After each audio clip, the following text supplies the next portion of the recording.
네, 오늘 유창길 원장님 모셨습니다. 그럼 바로 만나 뵙겠습니다. 원장님 안녕하세요. 예, 안녕하세요. 예, 반갑습니다. 네. 자, 오늘 말씀하실 주제는 이 장애 중에 하나인데 틱장애 그리고 뚜렛장애인데요. 네. 예, 그 두 가지 중에 먼저 이 틱장애란 어떤 건지부터 좀 설명 부탁드리겠습니다. 네. 요즘 매스컴을 통해서 보도가 많이 되고 주변에 틱 장애를 가진 어린이들이 간간히 있기 때문에 들어보신 분들이 꽤 있으실 겁니다. 틱 장애, 뚜렛 장애는 소아신경정신과 질환 중에 하나입니다.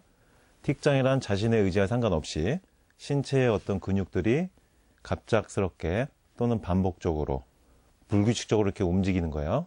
그리고 간혹은 소리를, 콧소리를 내거나 기침 소리를 내거나 신음 소리를 내는 것 같이 비정상적인 소리를 자기 의지와 상관없이 자꾸 내는 신경학적인 증상 중에 하나입니다. 네. 이렇게 몸의 움직임으로 나타나는 경우를 운동틱이라고 하고 이상한 소리를 내는 경우를 음성틱이라고 해요.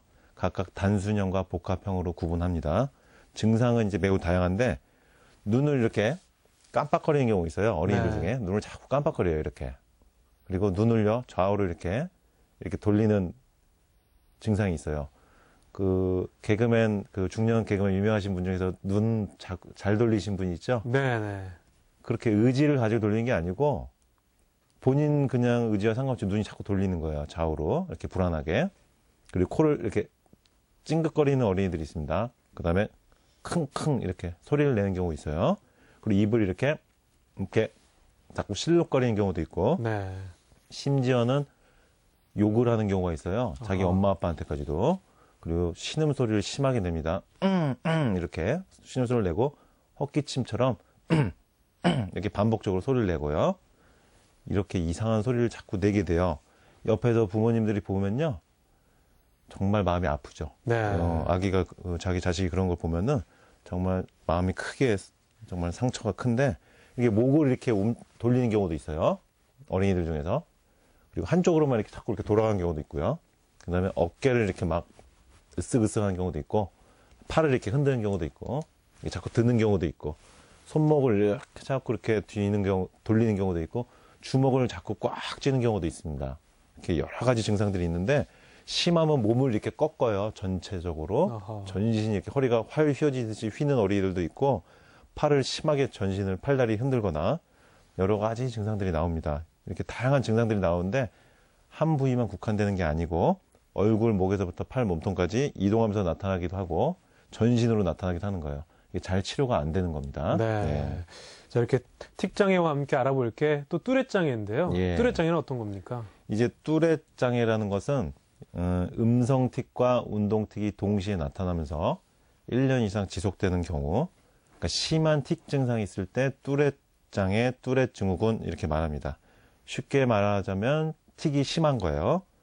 주로 7살에서 9살 사이 어린이들에게 많은데 자연적으로 이렇게 소실되는 경우도 있습니다. 잠깐 네. 그러다가. 그런데 문제는 성인이 되면서까지 이런 틱 장애나 뚜렛 장애 증상이 나오는 경우입니다. 정상적인 사회생활이 조금 힘듭니다. 특히 대학생들 정도 나이가 됐는데도 틱 장애나 뚜렛 장애가 있어서 강의실에서 조용히 해야 될 강의실에서 자기도 모르게 소리를 낼 수밖에 없는 아주 고통스러운 여대생을 제가 본 적이 있는데 예. 이렇게 뚜렛 장애, 틱 장애, 그리고 연축성 사경증, 그리고 안면 비대증, 턱관절로 인한 난치성 질환 증상들이 나타나는 경우가 점점 늘어나고 있어요. 몇 년 전에는 어린이들만 이렇게 주로 많았었는데 요즘에는 성인들, 대학생 이상의 연령층에서도 이런 틱 장애가 나타나서 고통받는 사람들이 많아지고 있습니다. 네. 그럼 이렇게 현대의학적으로 볼 때 틱장애와 뚜렛장애의 원인은 어떤 겁니까? 예. 이제 현대의학적으로는 이제 원인을 크게 6가지 정도로 보는데 첫 번째는 이제 유전적인 원인을 봅니다. 두 번째는 이제 뇌의 구조적인 이상이 있을 때, 그리고 세 번째로는 뇌의 생화학적인 이상, 그 다음에 네 번째로는 남성 호르몬과의 연관성이 있지 않나라는 추정을 하고 있고, 다섯 번째로는 출산 과정에서의 뇌 손상이 원인이 아닌가 추정을 하고 있고, 여섯 번째는 원인을 잘 알지 못하는 질환들에 있어서 제일 많이 나오는 원인, 스트레스. 네. 과도한 스트레스에 의해서 틱장애, 뚜렛장애가 나오는 것이 아닌가 추정을 하고 있는 거예요. 문제는 이런 원인들을 가지고 치료를 받는 틱장애, 뚜렛장애 어린이들이나 환자분들이 잘 낫지 않는다는 것이 문제입니다. 그래서 한방 치료를 시도하는 경우도 참 많은데 뇌척추 기능학회 치료 사례 보고들을 보면요. 기존의 한방 치료를 받으면서도 현대의학을 이용해서 치료를 하다가 안 되니까 기존 한방 치료를 또 시도를 해보지만은 또 안 나와서 뇌척추 기능학회 진료를 하는 FCST 진료를 하는 회원 한의원에 의원, 치과의원에 와서 치료하는 경우가 많은데 그만큼 기존의 양한방 치료법으로 잘 낫지 않는다는 그런 심각한 병이라는 걸 알 수가 있습니다. 네. 그럼 말씀해주신 이 FCST라고 불리는 뇌척추 기능의학이죠. 이렇게 현대의학에서 보는 원인과 동일한 원인으로 파악을 하는 건 맞습니까? 네. 그 턱관절의 균형을 조절하는 치료죠. FCST요법. 기능적 뇌척추요법에서도 틱장애, 뚜렛장애의 원인을 중추신경계 이상, 뇌의 신경계 이상으로 보는 것은 맞습니다. 네. 다만 이제 중추신경계의 센터인 뇌간, 뇌줄기라고 하는 브레인스템, 이 브레인스템에 에러가 나는 원인이 무엇일까? 그 원인을 다르게 보고 있는 겁니다. 네.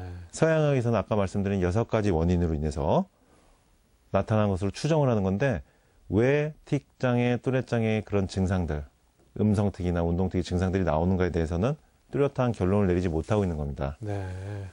실제로 임상에서 이런 환자분들이 잘 낫지 않고 있는 상황이기 때문에 여러 가지 치료법들을 찾아서 이제 헤매이는 겁니다. 턱관절의 균형을 조절하는 FCST요법, 기능적 뇌척추요법에서는 턱관절의 불균형으로 인해서 나타나는 뇌 구조가 불균형으로 이루어지는 겁니다. 네. 첫 번째가. 두 번째는 턱관절의 불균형으로 인해서 경추 1, 2번이 틀어짐으로 인해서 척추 구조 불균형으로 인해서 뇌신경계 이상이 나타난다. 그래서 뇌 구조의 이상, 두 번째는 척추 구조의 이상, 이 뇌와 척추의 구조의 이상으로 인해서 신경 증상들이 나타나는 걸로 보는 겁니다. 네. 네. 자, 이렇게 보면 다른 점이 분명히 있다는 건 알게 됐는데요. 구체적으로 어떤 부분이 좀 다른지 말씀 부탁드립니다. 네. 지금 이제 그 두 가지 측면에서 원인을 말씀드렸는데 이 턱관절은 첫 번째로 뇌의 구조를 변형시킨다고 말씀드렸죠. 네. 뇌의 동그란 형태가 구형으로 있어야 되는데 이 뇌의 맨 밑에 뇌를 받치고 있는 가장 중요한 뼈가 저평골이라고 하는 뼈가 있어요. 이 턱관절이 근육과 인대로 이 뇌의 밑바닥을 이루는 뼈하고 연결되어 있습니다. 네. 뇌의 받침대를 흔들어 버리는 거예요. 턱관절의 균형이 깨지면. 그러면 뇌의 구조가 흔들리면서 균형을 잃는 겁니다.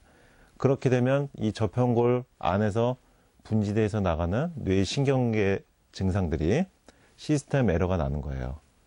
그리고 뇌 척수액의 흐름을 방해하다 보니까 정상적인 뇌 척수액의 흐름이 깨지는 겁니다. 이러다 보면 현대의학에서 말하는 신경 전달 물질에 있어서 이상이 초래가 되는 겁니다. 네.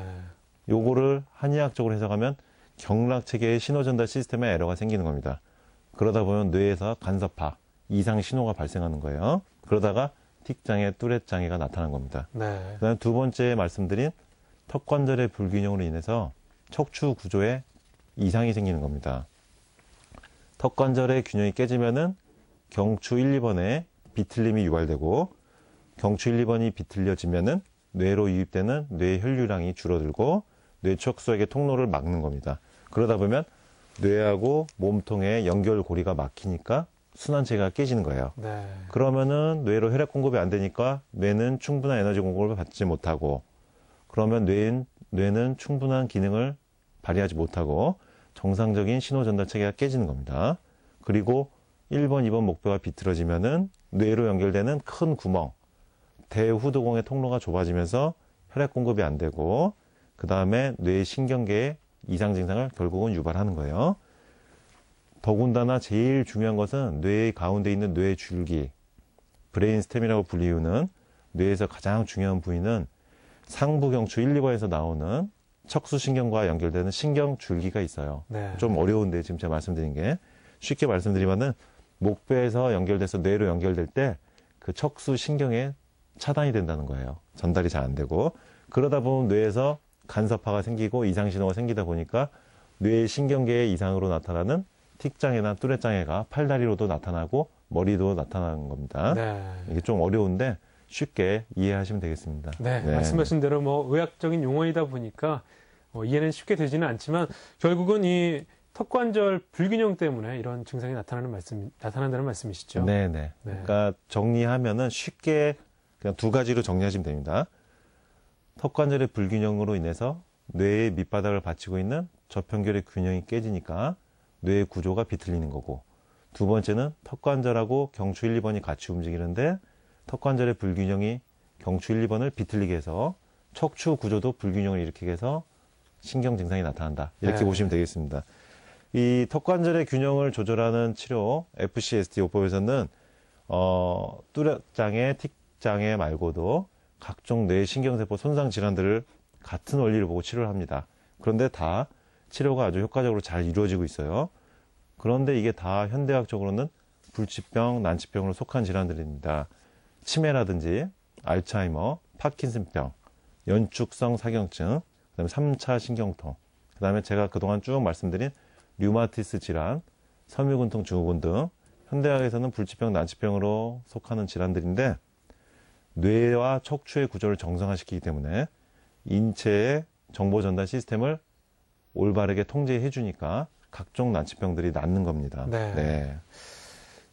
원장님, FCST 이 뇌척추 기능의학에서 보는 원인과 이론 참 맞는 것 같다는 생각이 드는데요. 네. 실제 임상에서도 어떤 결과가 나오는지 궁금하거든요. 예. 이 턱관절의 균형을 조절하는 FCST 요법, 이 기능적 뇌척추 요법, 턱관절을 통해서 뇌와 척추를 바로 잡아준다고 이렇게 말씀을 드리면은 이해를 못 하시는 분들이 참 많습니다. 이게 왜냐면 기존 의학계에서는 없었던 이론이기 때문에 그래요. 네. 20년 정도 지금 된 거거든요. 요 FCST 요법은, 한의학 박사이자 의학 박사이신 그 이영준 박사님께서 이제 창안하신 치료법인데 20년 정도 된 겁니다. 지금 이 치료법이 사용된 지가.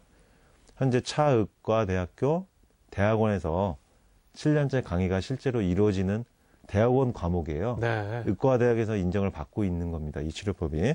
그래서 의사, 한의사, 치과의사 상대로 7년째 차의과대학 대학원에서 정규 과목으로 정식 강의가 이루어지고 있습니다. 올해 지금 현재도 차의과대학교 대학원에서 14학기째 강의가 이루어지고 있고요. 그리고 저 역시 교수진으로 참여해서 의사, 한의사, 치과 선생님들 상대로 이 턱관절을 이용한 치료에 대해서 강의를 하고 있습니다. 뇌척추 기능학 홈페이지를 보시면은 정말로 많은 치료 사례들이 나와 있어요. 틱장애, 뚜레장애를 비롯해서 안면 비대칭, 사경증이나 간질, 섬유근통 증후군, 류마티스 관절염, 그다음 3차 신경통, 척추관 협착증, 정말 이루 말할 수 없는 치료 사례들이 축적이 되어 있습니다. 근데 네. 이게 알려져 있지를 않아서 지금 이렇게 제가 방송에서도 여러 번 얘기를 해드린 거예요. 네. 자, 오늘 원장님과 함께 틱장애 또 뚜레장애에 대한 강의를 함께 하고 계십니다. 틱장애를 둔 부모님이나 또 본인이 직접 앓고 있다면 중고생들 고통이 참 이루 말할 수 없을 것 같은데요. 네. 그분들에게 한 말씀 해주시죠. 네. 이렇게 자녀 중에서 이렇게 틱장애나 뚜레장애가 있는 부모님들이 마음이 참 아프시고 잘 낫지 않아서 마음고생들 많이 하시는데, 일단 모든 질병이 그렇듯이 그 아이가 처해 있는 환경적인 요인이나 심리적 요인에서 어떤 문제가 있지 않나를 잘 찾아보셔야 돼요. 일단 그 아이에 대해서 사랑과 관심을 가지고 그 아이의 주변을 잘 살펴보셔야 됩니다. 네. 그래서 그런 환경적인 요인이나 심리적인 요인, 아이들이 스트레스가 없을 거라고 생각하고 사회생활이 없을 거라고 생각하는데 절대 그렇지 않아요. 아이들 나름대로 사회적인, 환경적인 여러 가지 상황들이 있습니다. 그 환경들 중에서 요인이 있다면 그걸 일단 제거를 해줘야 돼요. 그런데 그런 요인들을 제거해주고 많은 관심과 사랑을 주는데도 낫지 않는 경우는 뇌 신경계의 기질적인 요소가 변화가 생긴 겁니다. 네. 이런 경우는 기존의 양방 한방 치료로 잘 낫지가 않는 건데, 이런 경우는 한약 복용을 하면서 이 턱관절의 균형을 조절하는 FCST 요법, 기능적 뇌척추요법으로 뇌와 척추의 불균형을 잡아주면은 치료가 되는 거예요. 네. 아무리 심한 틱장애나 뚜레장애도 치료가 잘 되는 치료 사례들이 축적돼 있습니다. 구조가 틀어진 경우, 뇌와 척추의 구조가 깨진 경우는 어떤 약이나 어떤 주사를 아무리 맞아도요, 그 틀어진 구조가 맞아지질 않습니다. 이미 이렇게 구조가 틀어져 있는 경우는 우리 몸을 건물로 비유하면은 우리 뇌와 척추의 구조가 기둥입니다. 기둥이 기울어 있을 때는 아무리 수도를 연결하고 전기를 통하게 해도 집이 돌아가질 않습니다. 집을 일단 바로 세우려면 기둥을 바로 세워야 됩니다. 네. 다리가 기울었으면은 다리 그 기둥부터 주춧돌부터 바로 세우지 않으면 다리가 바로 세울 수가 없어요. 우리 사람 몸에 큰 병이 있는 것도 마찬가지입니다. 척추와 뇌의 정상적인 구조를 회복을 시켜놓고 그러고 나서 약을 먹던가 주사를 맞던가 체조를 하던가 민간요법으로 뭘 하던가 해야지, 구조가 틀어져 있는데 그런 여러 가지 약이나 주사를 한다고 해도 그 구조가 회복되질 않아요. 그래서 이게 참 오늘 중요한 말씀을 드린 건데, 이런 비틀린 뇌 구조와 척추 구조를 바로잡아서 우리 몸의 전체 신경계를 바로잡아주는 게 FCST요법, 턱관절을 이용한 전신 치료입니다. 그래서 이런 뇌의 구조적인 이상, 척추의 구조적인 이상이 나타난 틱장애나 뚜렛장애를 가진 어린이들은 반드시 FCST요법으로 치료를 해보기를 권해드리고요. 그 외에 2개의 청골요법이라고 하는 PBT나 펠빅 밸런스 테크닉이라고 합니다. 그다음 CST요법, 이런 요법들과 침치료, 그 다음에 부항치료, 여러 가지 보완치료를 해주면 더욱 효과가 좋고요. 제일 중요한 것은 아이에 대한 관심과 사랑이고, 놀이치료나 정신치료, 상담치료 등을 통해서 아이를 잘 돌봐주면 더욱 더 도움이 되겠습니다. 네, 오늘 유창길 원장님과 함께 틱장애 그리고 뚜렛장애에 대한 강의 함께 하셨습니다.